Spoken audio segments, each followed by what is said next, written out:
नमस्कार। खबरों की दुनिया में आपका स्वागत है। यहाँ आपको मिलेंगी हर बड़ी खबर, हर अपडेट और हर सच सबसे पहले। तो सब्सक्राइब कर लीजिए हमारी चैनल।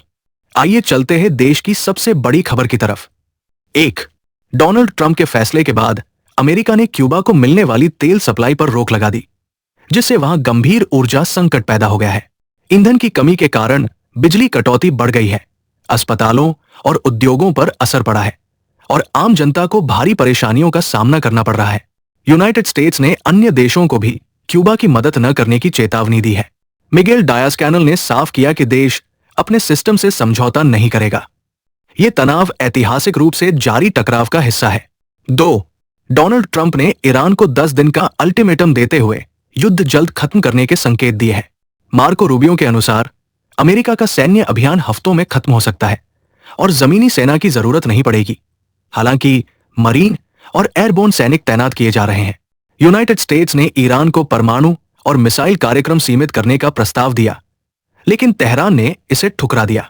संघर्ष में भारी नुकसान हुआ है और हालात अभी भी तनावपूर्ण बने हुए हैं। 3.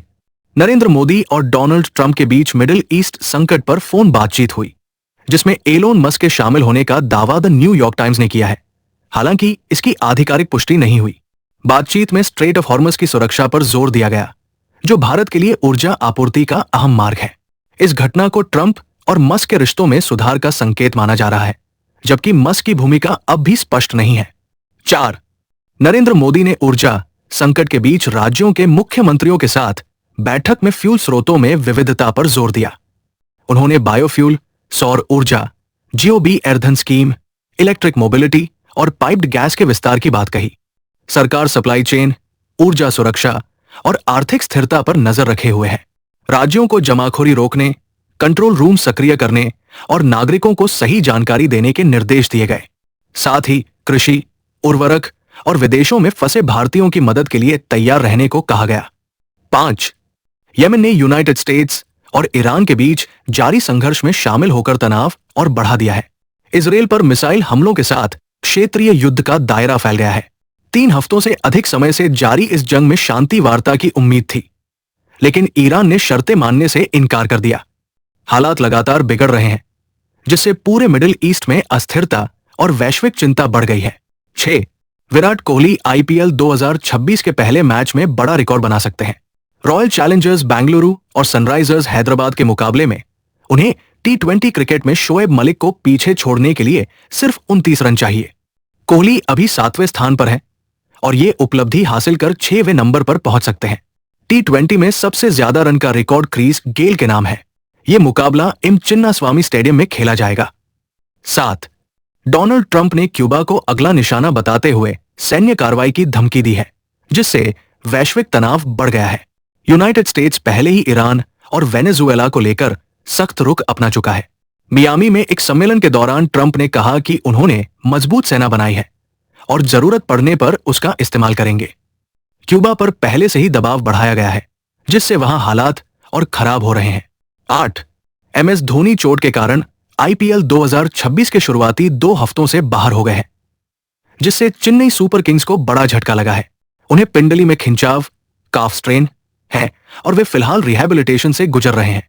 इसके चलते वो 30 मार्च को राजस्थान रॉयल्स के खिलाफ पहला मैच समेत शुरुआती मुकाबलों में नहीं खेल पाएंगे। धोनी की अनुपस्थिति से टीम की रणनीति और प्रदर्शन पर असर पड़ सकता है, जिससे फैंस भी निराश है। 9. रशिया ने 1 अप्रैल से 31 जुलाई 2026 तक गैसोलीन निर्यात पर रोक लगाई है, ताकि घरेलू आपूर्ति और कीमतों को स्थिर रखा जा सके। यह फैसला मिडिल ईस्ट संकट और वैश्विक बाजार में उतार चढ़ाव के बीच लिया गया है। इंडिया पर सीधा असर सीमित रहेगा, क्योंकि वह रूस से कच्चा तेल आयात करता है, पेट्रोल नहीं। हालांकि वैश्विक सप्लाई घटने से तेल की कीमतें बढ़ सकती हैं, जिससे भारत में ईंधन महंगा होने और रिफाइनरियों की लागत बढ़ने की आशंका है। 10. अंशिका वर्मा और के बिश्नोई की शादी की रस्में बाड़मेर के धोरी मन्ना में सादगीपूर्ण तरीके से शुरू हुई। हल्दी और संगीत समारोह में वीआईपी संस्कृति के बजाय ग्रामीण परंपराओं की झलक देखने को मिली, जहां दूल्हा अपने परिवार और गांव के लोगों के बीच साधारण अंदाज में नजर आए। कपल के प्री वेडिंग फोटोशूट ने सोशल मीडिया पर खूब चर्चा बटोरी है। हालांकि मौसम खराब होने के अलर्ट से तैयारियों में कुछ चुनौतियां आई है। अब शादी का अगला समारोह जोधपुर में आयोजित होगा, जिसे लेकर उत्साह बना हुआ है। 11 रशिया ने 1 अप्रैल से 31 जुलाई तक पेट्रोल, गैसोलीन के निर्यात पर रोक लगाने का फैसला किया है। यह कदम वैश्विक तेल बाजार में अस्थिरता, मिडिल ईस्ट संकट और घरेलू ईंधन की कमी से बचने के लिए उठाया गया है। उप प्रधानमंत्री अलेक्जेंडर नोवाक के अनुसार सरकार का लक्ष्य देश में पेट्रोल की पर्याप्त उपलब्धता और कीमतों को नियंत्रित रखना है। हालांकि अंतर्राष्ट्रीय बाजार में रूसी ऊर्जा की मांग अभी भी मजबूत है, लेकिन यह फैसला घरेलू जरूरतों को प्राथमिकता देने के लिए लिया गया है। 12 राकेश बेदी, जो फिल्म धुरंधर 2 में जमील जमाली का किरदार निभा रहे हैं, टीवी शो तारक मेहता का उल्टा चश्मा में भी अहम भूमिका में नजर आते हैं। वो 2020 में इस शो से जुड़े, लेकिन इसके लिए उन्हें 12 साल इंतजार करना पड़ा। इस देरी की वजह जेठालाल का किरदार था, जिसके कारण उनके रोल की एंट्री टलती रही। 1979 से एक्टिंग कर रहे बेदी लंबे समय से टीवी और फिल्मों में सक्रिय है और अब धुरंधर 2 में भी चर्चा में है।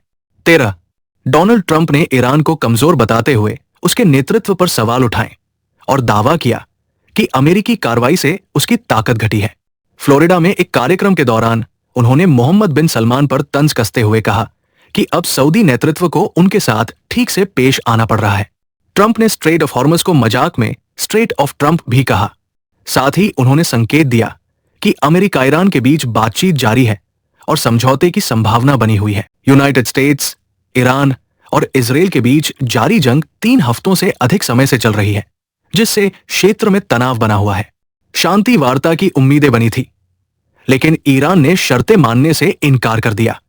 इस बीच इंडिया के लिए राहत की खबर आई है, जहां जगवसंत नामक जहाज 47,000 मीट्रिक टन एलपीजी लेकर पहुंचा है, जिससे ऊर्जा आपूर्ति को मजबूती मिलेगी और संकट के बीच राहत मिली है। 15 नरेंद्र मोदी ने नोएडा इंटरनेशनल एयरपोर्ट के पहले चरण का उद्घाटन किया और इसे यूपी के विकास का इंजन बताया। उन्होंने समाजवादी पार्टी पर निशाना साधते हुए कहा कि पहले नोएडा को लूट का एटीएम बनाया गया था। पीएम ने कहा कि यहां से हर 2 मिनट में उड़ान संभव होगी, जिससे युवाओं और रोजगार को बढ़ावा मिलेगा।